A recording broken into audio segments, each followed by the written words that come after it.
It's people like you that make America great. Thanks, sir. And I should spend our time on Furman Supreme? Not a chance.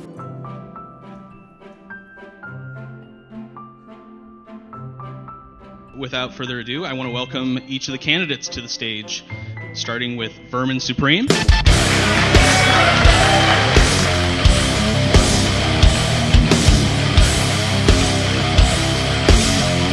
Phaser set on stun. Hey, any kids out there? Kids are naturally anti-authoritarians. They are naturally nonconformist. They love humor, and kids want to change the world. That is what kids and libertarians have in common. We need to be able to explain how we will indeed alleviate the suffering that will occur as we pull the rug of government right out from under them.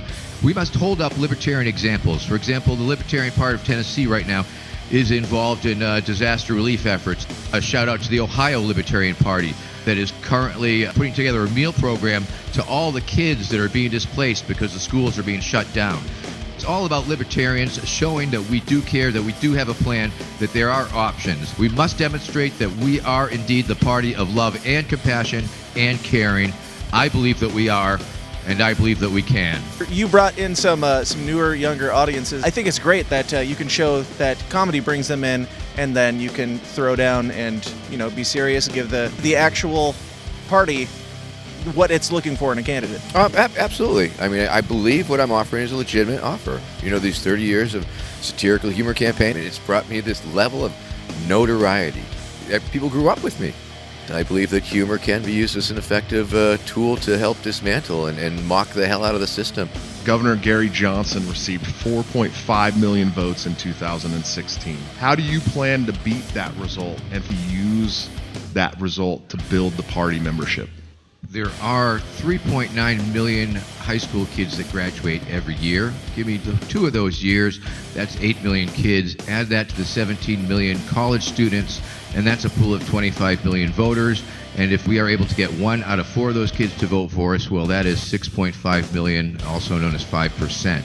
There are also an endless stream of subcultures in America, and they all fall under the umbrella of nerd culture, and they are my natural constituents. Tens of millions and almost 100 million plus disaffected, disillusioned, and disgusted individuals in America who are totally done with politics. But I believe that my campaign can reinvigorate these people, re-enlighten them, and bring them into our party. I've always been about the deconstruction of things and trying to understand the format and trying to subvert the format whenever possible. But once again, that's when I'm in the character, in the deconstruction mode. Yeah, I got the boot on my head right now, but obviously I'm not the wacky, over-the-top persona that I use sometimes. And of course, it's been very interesting at these debates. I mean, they started putting out these novelty headwear prohibitions. Ironic for the Libertarian Party, too. The party of self-expression, etc. But I was willing to not let that be a handicap, and I believe it's actually been a strength. It's allowed me to stretch and play this new character, Vermin Supreme, the serious guy. What would you consider to be Libertarian Solutions to the issue we currently face with the coronavirus? Number 1, I would outlaw it. Number 2, I would go back in time and kill baby coronavirus. I think that's pretty clear right there. This is an actual test of the libertarian principle of personal responsibility and people being responsible for themselves. And of course, the self-quarantine is a very good example of that. It is, of course, a very teachable moment because, once again, after any of these things, it just proves the fact, it speaks to the fact that the government can't save you. The government is not going to save you. We can indeed save ourselves through cooperation. So please wash those hands. Please check in on your elderly neighbors. Make sure if they need groceries that happens. And once again, it's about strengthening our families, strengthening our communities, and lessening the need for government in our lives. These are scary times, and this is a very interesting, dry run for the government to really figure out the clampdown and all that. And of course, they could use as a pretext to do whatever the hell they're planning to doing with all the never-ending militarization of the police state and surveillance state. And that's what makes these particularly scary times, especially for the young people, because the future is more uncertain now than any time since they had to duck and cover under the fucking desks because people were scaring them about the nuclear war. Together, we can do it. We can totally get there, and we can do whatever we set our minds to. trying to build these communities up that we're going to need to make happen, because the government will inevitably fail again. Most people that aren't libertarians aren't even going to watch these debates. So a lot of people, even libertarians, don't watch it. Now, that's been a little frustrating for me because, you know, I've been like totally breaking the fourth wall, explaining what I'm doing very clearly. Yet, almost at any given event, easily 3/4 of the people have not done the due diligence just to watch another debate, just to understand that it's a serious campaign now. So it's, you know, these conventions, of course, are very important. We change hearts and minds, and when the people hear what I have to say, they grok it. Who is someone outside of politics that inspires you, and why? I'd say personally, short list is George Carlin, Pat Paulson, Lenny Bruce, Bill Hicks, and Richard Pryor. People who are able to offer vicious, brutal critiques, who are able to slam the status quo and just shred them and make people laugh at the same time. And that has certainly informed a lot of what I do. When my campaign manager, Desiree, reached out over a year ago, you know, do you want to do a serious campaign? Once again, it wasn't me that decided to do this serious campaign. People have spoken. Yeah, I was recruited flat out, and I'm trying to take that responsibility seriously. Perhaps I could get the nomination, and I understand that would entail a tremendous amount of effort and travel and salesmanship, and that's part of the offer that I'm making. How will you receiving the nomination affect libertarians running down ballot? I've got about 50,000 Twitter followers currently, and every day that I go and scan and read that, they list the related searches, and inevitably in every day related searches is libertarian, libertarianism, Libertarian Party, and Libertarian Platform.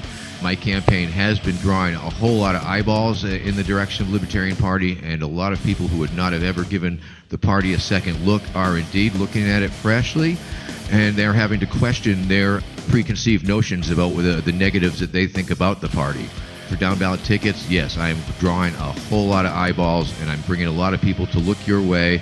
If you have to explain the boothead guy, well, that's on you. That's your pivot. You're the politician. Whoa, okay, let's do it, people. Thank you. Let's do it. All right, it's me, Vermin Supreme, kids. Visit my TikTok. I got a TikTok. From the confines of executive powers, what specific practical changes would you make were you elected to the office of president? That's a very wonderful hypothetical question, and I will say that I will allow it. It has always been my understanding as an anarchist and as a libertarian that the most important and really the only way that we'll be able to disable or get rid of the government is essentially to disengage from the government, essentially creating alternative structures and alternative systems and alternative services, be they private or however that they are voluntary. So if I was president, to go hypothetical on it, I would command that. Everybody help everybody. It would be an executive order. The people who are fans or supporters or people who really grok or understand or love what I do, that they are my constituents, and that ultimately I'm doing it for them because they are maybe not be in a position to do so. I've been blessed with this random combination of DNA and upbringing and experiences and skill set building that has brought me to this level. And, you know, the only reason I have is because I never stopped. If I had stopped, it would have been a fond memory. Remember that Vermin Supreme guy? A big part of the problem, as I perceive it, is that the bureaucratic industrial complex exists and that so many people are employed doing redundant tasks. The Libertarian Party is a party of anarchists and minarchists really trying to bring that government down and make it as small as possible until, as Ronald Reagan once said, drown in a bathtub. It's not inconceivable that I could get 5%. It's not inconceivable that I can draw tons and tons of kids into the party. It's not inconceivable it could spark a movement. But you can tell by this little smile on my face that I think that it is real like that. It could. It's not inconceivable. Many people ask me, Vermin, why do you wear a boot on your head? And I tell these people that it stands for all that is great in America. The ability to wear a boot on your head if you want to. Do you believe that the government should be able to tell you what you can do, when you can do it, where you can do it, and how you can do it? Do you believe that the government is entitled to your hard-earned money under threat of imprisonment? Do you believe that you can make the best decisions that affect your life? Well, you may be a libertarian and not even know it. We are a serious political party. However, the duopoly presidential election cycle has risen to the level of a joke. And with love and with spite, here's Vermin Supreme. Hashtag we are in on the joke.